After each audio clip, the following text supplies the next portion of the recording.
Hi everybody, it's Az here from HeelvsBabyface on the PTR for patch 6.2.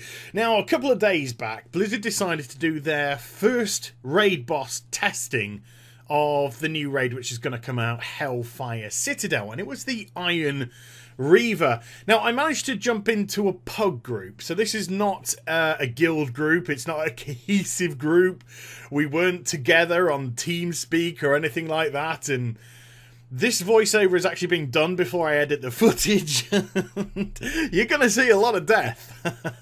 You're going to see a lot of non-coordination. You're going to see a lot of death. But who cares? I recorded a lot of wipes. I've just chopped them together. You'll get the picture. So what I'm going to do is I'm just going to go through the abilities that Iron Reaver has. We only got to see some of them. I don't even know if we forced it to air phase, but, you know, whatevs. But it was quite a cool fight to getting involved with. I've got to say, it was a lot of fun. I didn't mind the wipes. It was just fun to test out a raid boss. I was trying personally more to stay alive than deal damage because I wanted the footage to last as long as it possibly could. But yeah, there we go. So let's just get cracking with what abilities the Iron Reaver has. And as a warlock, there's some here which is like, yay. So first up, it does an immolation, okay, which does a 10k tick and stacks. Now, the word stack is going to become a very familiar term throughout the course of this video. It then has an artillery attack, which is horrific, because it will target a player and deal about 390k damage. Now, that damage spreads out to the rest of the group, but the further the player who is targeted with the artillery is away from the group, the lower the damage the other people receive. So if you have artillery and you stand in the middle of the raid, everybody's gonna go bye-bye. It's as simple as that.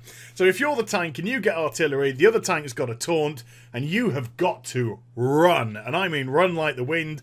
It's a bit like the Imperator fight in Highmoor when you got that debuff tanks and you leapt away from the raid and ran away. It's gonna be like that.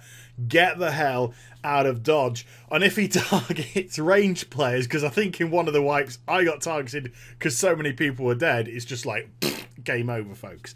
It then has an unstable orb attack, which burns all targets within 8 yards for 20 odd K every second for 15 seconds. Guess what? Yeah, stacks.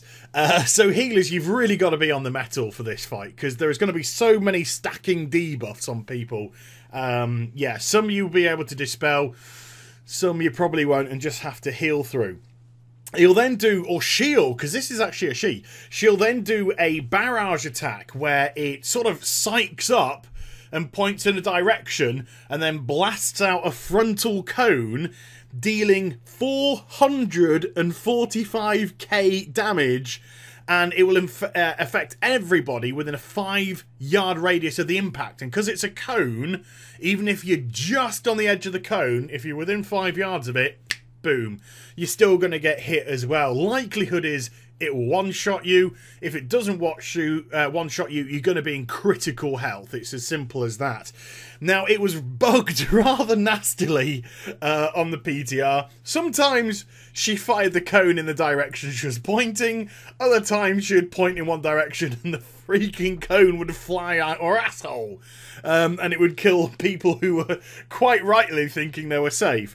So hopefully things will be a little bit better when it goes live. And it didn't actually help that half the raid was invisible. There was loads of bugs. Scaling bugs, invisible bugs, you know, what I've just said then, barrages getting farted out of her arsehole bugs. Never mind.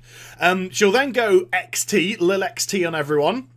And she'll start pounding the ground, you know, poosh, poosh, poosh, poosh, which will deal about 20.5k damage every half second for 6 seconds. That's going to hit 12 times. Again, big AoE heals coming in then because it's going to affect the whole of the raid group. And then she'll do a blitz ability where she'll point in a direction and literally just charge across that direction. Anybody that is in her path will get scooped up and dragged along with her, and they'll be contaminated or affected, whatever you want to say, by the blitz ability, which will deal 5k damage every half a second for 15 seconds. It's the S word again. It's going to stack. Okay, now that is the whole of phase 1. That's the ground phase. After a while, she'll go up into the air for the air phase. Now, in the air phase, she'll continue to do immolation. She'll continue to do artillery. Artillery, though, should only be damaging you for 50% of what it does when she's at the ground phase. When it's not bugged, but okay. She'll then do some other abilities. She'll do a fuel slick. Well, she covers the ground in fuel, in goo, in oil, in facial muck, which reduces your movement speed by 30% for 3 seconds. Now then, targets that are affected by immolation will actually ignite the fuel, because why not? And it'll deal 108.5k damage to all players within 3 yards. Ouch. So again, healers, you've really got to be up to the task here, because there's going to be real spiky damage coming in all over the place. She'll also deal some fire bombs, which will hit the target or the target location anyway for 72k damage, and that'll leave some volatile fire bombs on the floor, which will stay there for 45 seconds. If you don't destroy the fire bombs on the ground during the 45 seconds, they'll explode, dealing 103k damage to the whole raid. And there's lots of bombs, so if they all go off, you're basically wiping. And when she's in the air phase, I think she takes something ridiculous like 95% reduced damage when she's up in the air. So there's no point DPSing her when she's in the air, only if there's no bombs on the floor just to tick away at the damage. But yeah, as soon as the bombs land, focus your attention on destroying them. And to be perfectly honest with you, because of everything that's like falling from the skies, the slicks, the immolations, being aware of where people are, when she's in the air phase, I'd probably advise just leave the DPS. Leave the DPS, concentrate on surviving the air phase, and then you can always pick up the DPS again once she lands.